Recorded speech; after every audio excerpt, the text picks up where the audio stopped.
Olá, leitores da Lendo Livros! Seguimos acompanhando Dante pelas regiões do além-túmulo. Neste momento, avançamos pelo paraíso. A Divina Comédia de Dante Alighieri, Paraíso, Canto 12. O poeta descreve o movimento das almas do quarto céu, irmanadas em duas coroas ou guirlandas que giram paralelas em torno dele. De uma dessas coroas ouve a voz de uma alma, a do franciscano João Boaventura, que passa a contar-lhe a vida do outro paladino da igreja, São Domingos. Boaventura narra a Dante o plano da providência em socorrer seu rebanho com os dois santos. Descreve sua concepção, a origem do nome Domingos, a honestidade de seus atos, o combate às heresias.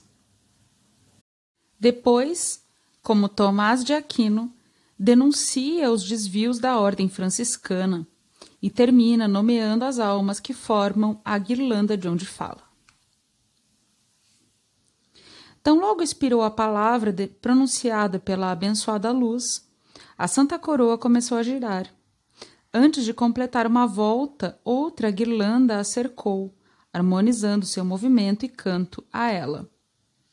Música que supera as musas e as sereias sopradas pela doce lira dos nossos poetas, tanto quanto o primeiro raio luminoso supera o seu reflexo. Em volta da delicada nuvem em que estávamos, rodavam dois arcos paralelos e coloridos, semelhante ao de Íris. Ele se refere à mensageira de Hera. Um arco surgia do outro lado, como a fala de Eco, cujo amor se consome tal qual os vapores pelo sol. Arcos que anunciam o fim do pacto de Deus com Noé, nunca mais alagar a terra. Assim, giravam à nossa volta as duas guirlandas, uma respondendo à outra.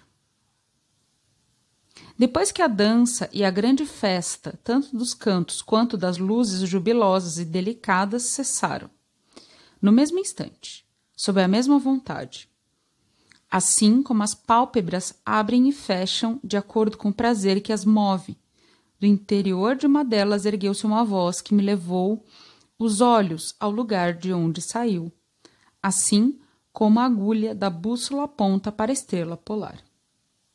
O amor que minha luz embeleza leva-me a falar do outro mestre, do mesmo modo que tão bem falaram do meu agora há pouco.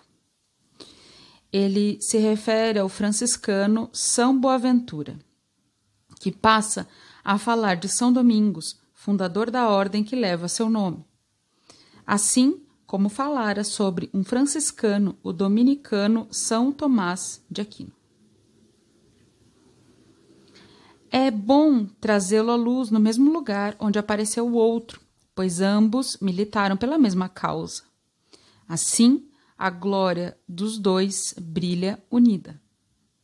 O exército de Cristo, que com tanta dificuldade rearmou-se, seguia seu estandarte muito titubeante e lentamente, além de carrear poucos crentes, quando o imperador que a todos reina socorreu a tropa claudicante, não por mérito desta, mas por pura graça, com dois paladinos, em cujos atos e em cujas palavras o rebanho desgarrado poderia acreditar.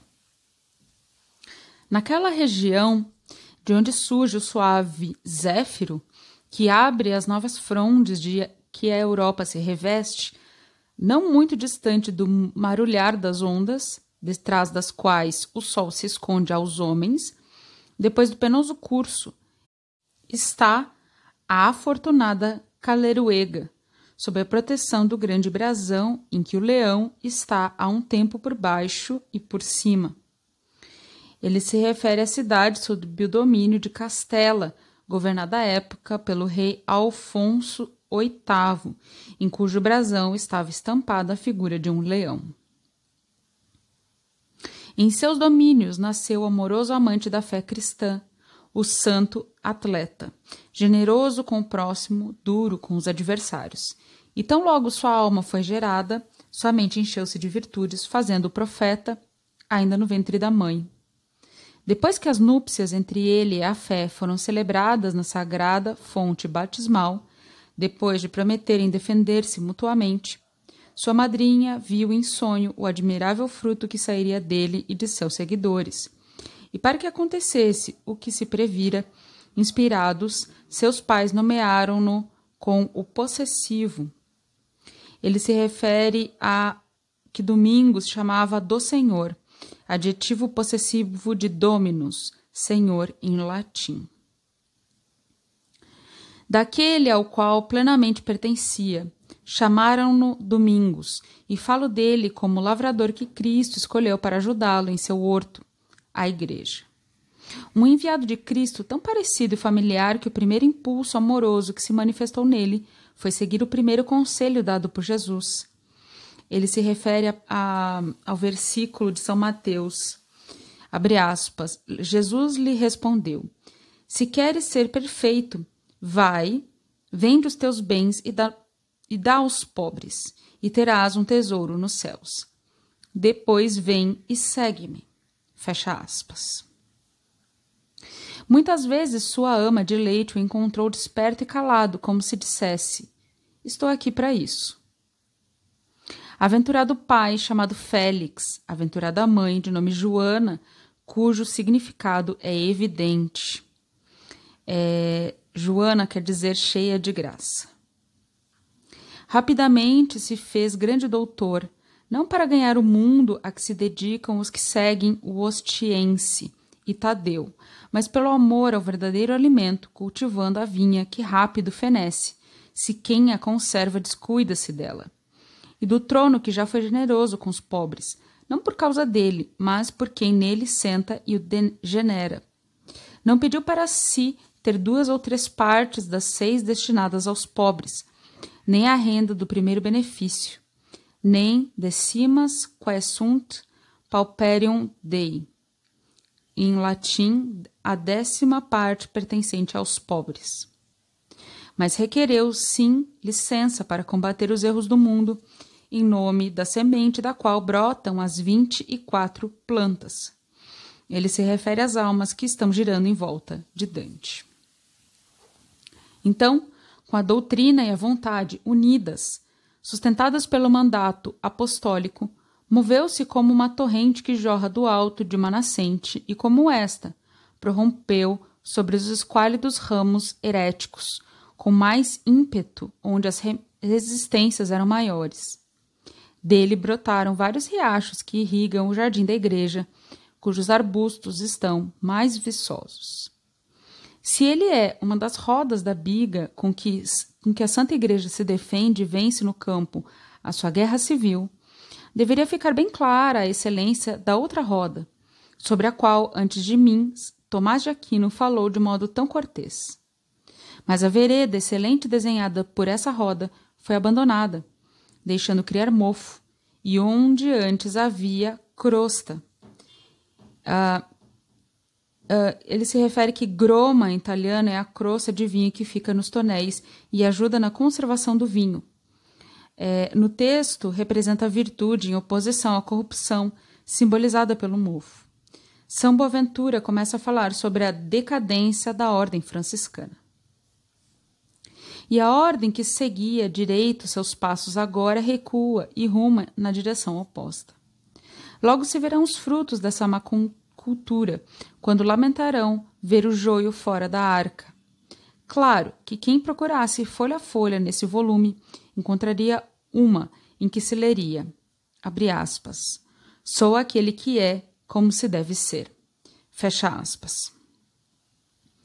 Ele se refere que as folhas são os franciscanos que ainda seguem devidamente as regras da ordem.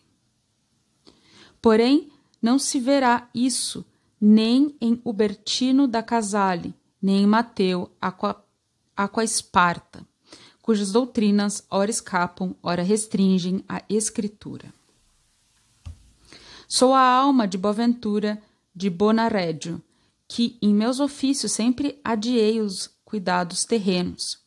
Iluminato e São Agostinho estão aqui, os primeiros pobres descalços que se cingiram a Deus com o cordão da ordem.